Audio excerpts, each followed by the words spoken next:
कल्पेश्वर उर्गम घाटी में छिपी एक ऐसी जगह जहां पंच केदारों का पांचवा केदार स्थित है। जहां महाभारत के बाद पांडवों ने भगवान शिव से क्षमा मांगी और शिव स्वयं जटाधारी रूप में यहाँ विराजमान हुए। तो आइए इस दिव्य और रहस्यमय जगह की यात्रा पर साथ चलते हैं कल्पेश्वर महादेव के दर्शन करने।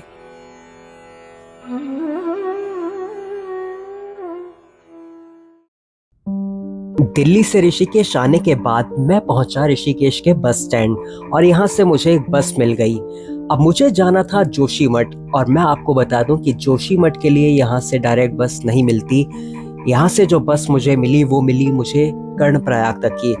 अब मेरा जो रूट था वो ऋषिकेश से देवप्रयाग रुद्रप्रयाग होते हुए सीधा कर्णप्रयाग तक था।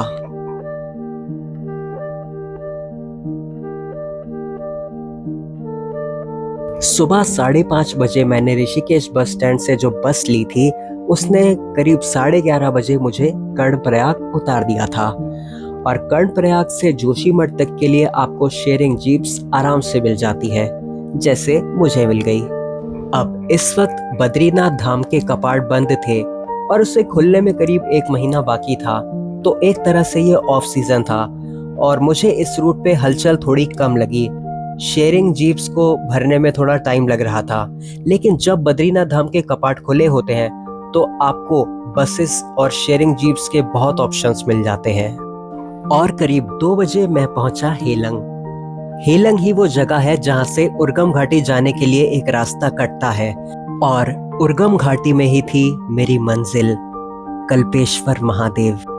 अभी जिस इंसान को आप स्क्रीन में खड़ा हुआ देख रहे हैं, इनकी वजह से ही मैं उर्गम गांव तक पहुंच पाया। दरअसल ये उर्गम के ही रहने वाले थे और ये और इनकी फैमिली यहाँ हेलंग पर वेट कर रहे थे किसी शेयरिंग टैक्सी का। और अंत में टैक्सी ना मिलने पर इन्होंने अपने किसी पहचान वाले को बुलवाया और इनकी वजह से मुझे भी शेयरिंग टैक्सी मिल गई, वरना न जाने कितनी देर यहाँ खड़ा रहता। हेलंग से उर्गम की दूरी करीब 15 किलोमीटर की थी और ये 15 किलोमीटर का रास्ता पूरा ऑफ रोड था। मैंने सच में इससे खराब रास्ता अब तक नहीं देखा। सैल्यूट है उन ड्राइवर्स को जो यहाँ ड्राइव करते हैं, और जो लोग अपनी गाड़ी लेकर आ रहे हैं तो वो देख ले ये रास्ता कितना खराब है और यहाँ किस लेवल का एक्सपीरियंस चाहिए। अब रास्ता मुश्किल जरूर था, लेकिन महादेव तक पहुंचने का रास्ता आसान कैसे हो सकता है। अब कल्पेश्वर को सबसे आसान केदार कहते हैं क्योंकि ये 15 किलोमीटर का मुश्किल रास्ता तो आप शेयरिंग जीप से ही तय कर लेते हो, लेकिन एक वक्त ऐसा भी रहा होगा जब ये शेयरिंग जीप्स नहीं चलती होंगी। सोचिए तब लोग कैसे इन कच्चे रास्तों पर होते हुए कल्पेश्वर महादेव के दर्शन करने जाते होंगे। वैसे तो इस सड़क को बनाने का काम चल रहा था, लेकिन ये सड़क कब तक पूरी बन पाएगी इसके बारे में कुछ कह नहीं सकते।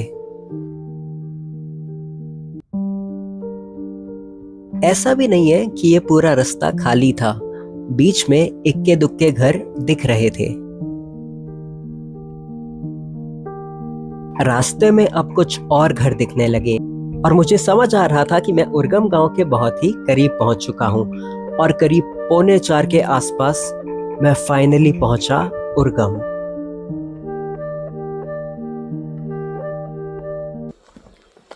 पीछे होम स्टे गया मेरा, वहाँ अपना सामान रख के अब मैं जा रहा हूँ कल्पेश्वर मंदिर। और यहाँ से मेरे होम स्टे से कल्पेश्वर की दूरी 2 किलोमीटर है और ये आसपास गांव।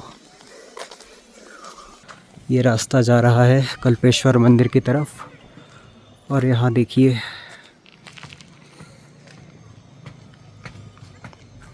एक अलग ही शांति है इस गांव में। जिस शांति और सुकून की मुझे तलाश थी, मुझे क्या पता था कि वो मुझे यहाँ आकर मिलेगी। यहाँ ना भीड़ का दबाव है, ना गाड़ियों का शोर, बस साफ नीले आसमान के नीचे ये सुकून भरी शुद्ध हवा है जो फिर से जीना सिखा रही है।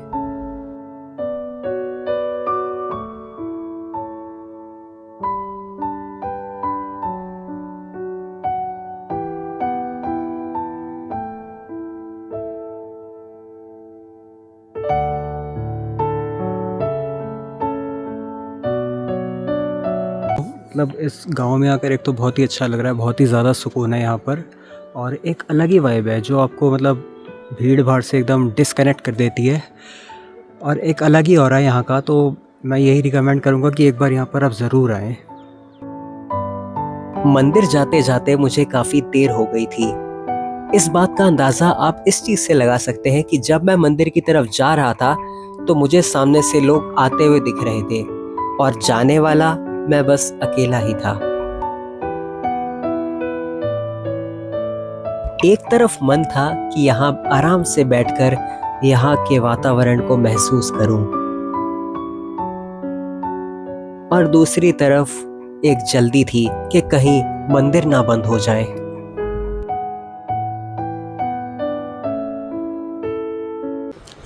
और अभी यहाँ से करीब 450 मीटर बचा है कल्पेश्वर मंदिर, और कानों में कुछ भजन चलने की आवाज़ आ रही है।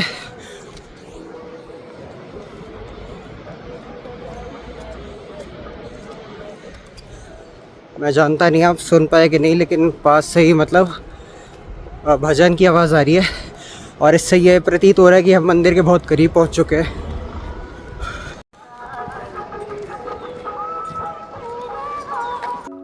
मंदिर से आ रहे भजन की आवाज अब और अच्छे से सुनाई दे रही थी और मन में एक अजीब सी खुशी महसूस हो रही थी।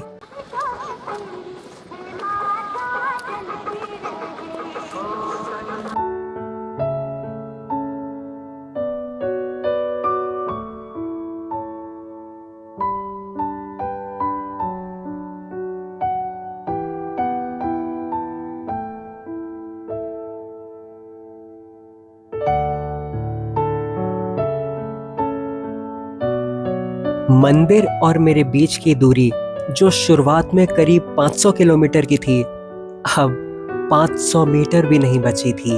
एक सफर जो कई दिनों से मेरे ख्यालों में घूम रहा था, अब वो हकीकत बनने जा रहा था, और ये सब मेरे महादेव की कृपा से।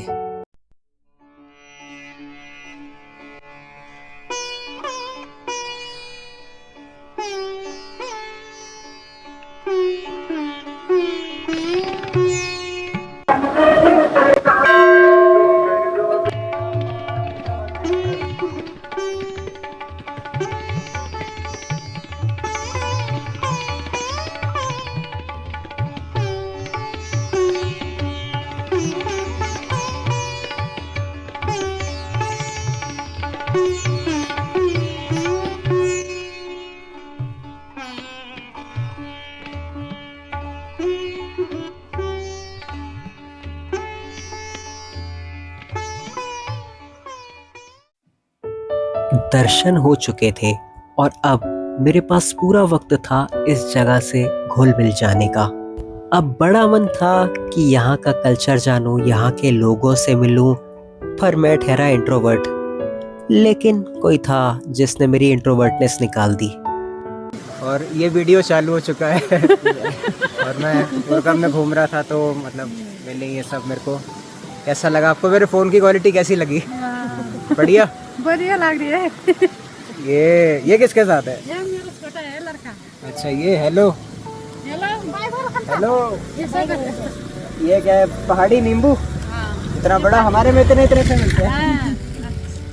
ठीक है भाई जी, बढ़िया लगा आप लोगों से मिलके। ठीक है ठीक है ठीक है। ठीक है ठीक है, जाऊंगी। तो ऐसे ही मिलते जुलते लोगों से थोड़ा अच्छा लगता है, मतलब अनजान लोगों से मिलो, बात करो।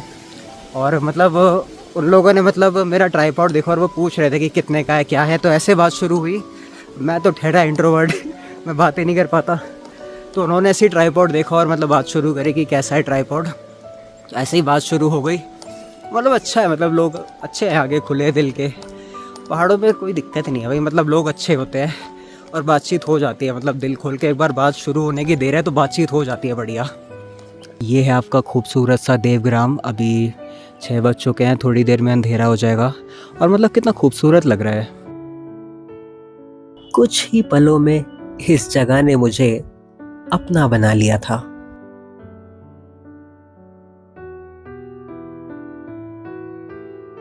अगर मुझे मौका मिले सुकून को एक शब्द में डिस्क्राइब करने की तो यही है वो शब्द।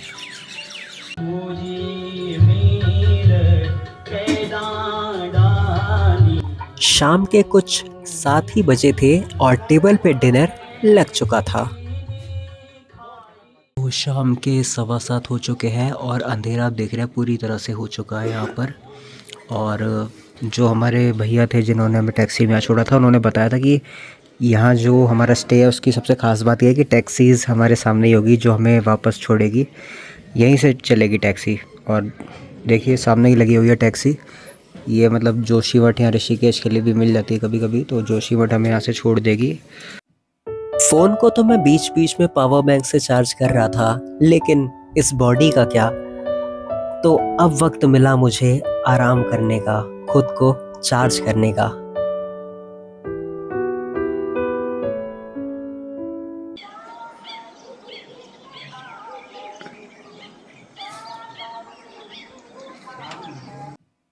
आज वो दिन था जब मुझे इस खूबसूरत जगह को अलविदा कहना था, लेकिन अलविदा कहने से पहले एक खास जगह जाना था।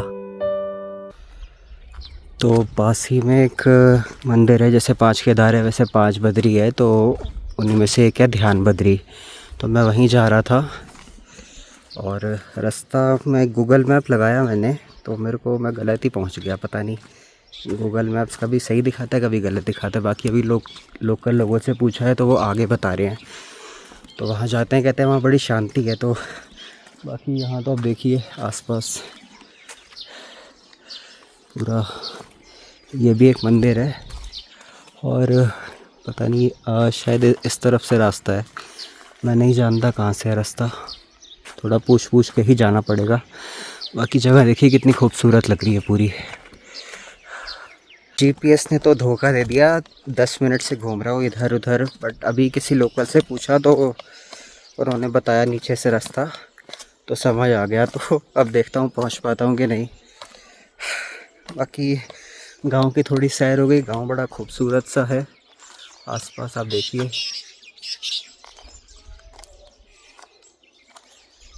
मतलब क्या ही बताऊँ, जो आएगा ना वही ये चीज़ फील कर सकता है। यहाँ की हवा, यहाँ का वातावरण सब महसूस कर सकता है। मंदिर यहाँ से राइट की तरफ था और मैं सीधा चला गया, यानी कि घूम फिर कर एक बार फिर से गलत रास्ते पे चला गया।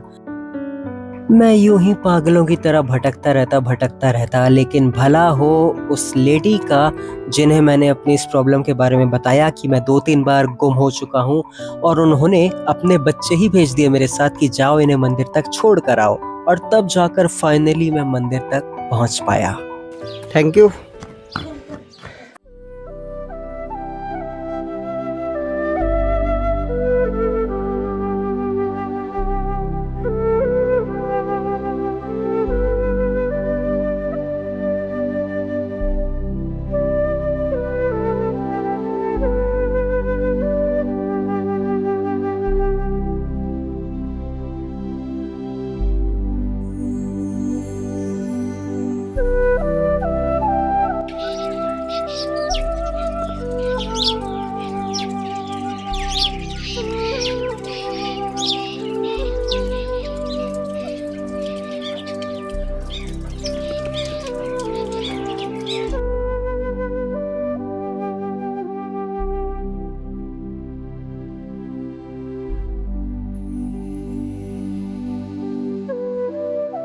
मंदिर बंद था और मैं बाहर से ही माथा टेक कर जा रहा था कि तभी मंदिर के पुजारी जी वहां आए और फाइनली मुझे विष्णु जी के दर्शन हो पाए। अब समझ आया कि उन्होंने मुझे इतना इधर उधर क्यों घुमाया था। अगर मैं रास्ता नहीं भटकता तो लेट कैसे होता, लेट नहीं होता तो पुजारी जी से मुलाकात कैसे हो पाती, और पुजारी जी से मुलाकात नहीं होती तो आपके दर्शन कैसे होते। समझ गया प्रभु, आप और आपकी लीला।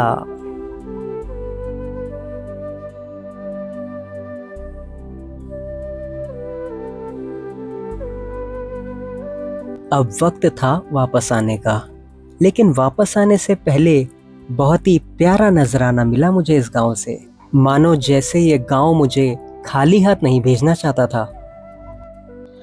ये आप पौधा देख रहे हैं, इसमें मतलब कांटे लगे हुए हैं। अभी मैं मतलब यहाँ स्कूल के बच्चे जा रहे थे, उनसे बात कर रहा था, एकदम मेरे हाथ में कुछ चुभा, तो मैं देख रहा ये क्या है, मतलब ध्यान से देखिए, इसे कांटे निकले हुए हैं इसमें। मैंने बच्चों से पूछा ये क्या है, कह रहे कंडाली है। तो मैंने कहा कोई दिक्कत तो नहीं है, तो कह रहे नहीं। और मतलब ये यहाँ से लगा था मेरे को कांटा, और अभी भी दर्द हो रहा है, मतलब कुछ चुभ गया हो ना जैसे। बाकी वो कह तो रहे हैं कोई दिक्कत है नहीं। तो ये अपना वो बन रहा है नाश्ता। क्या बना रहे हैं भैया? ये पराठा, पराठा, आलू पराठा, आलू प्याज पराठा। आलू प्याज पराठा। कल खाना बहुत अच्छा था और बहुत बहुत शुक्रिया, आपने पहाड़ी लोकल जो चाहिए था वो खाना खिलाया। पहाड़ी खाना, पहाड़ी गाना, पूरा फील आ रहा था, महसूस कर रहे थे कि पहाड़ों में। बिच्छू घास बता रहे थे ना, वो जो हाथ में लगा है, कंडाली बोलते लोगों को, कंडाली बोलते। बड़ा गंदा लगा, चुभ रहा है, ऐसा लग रहा है।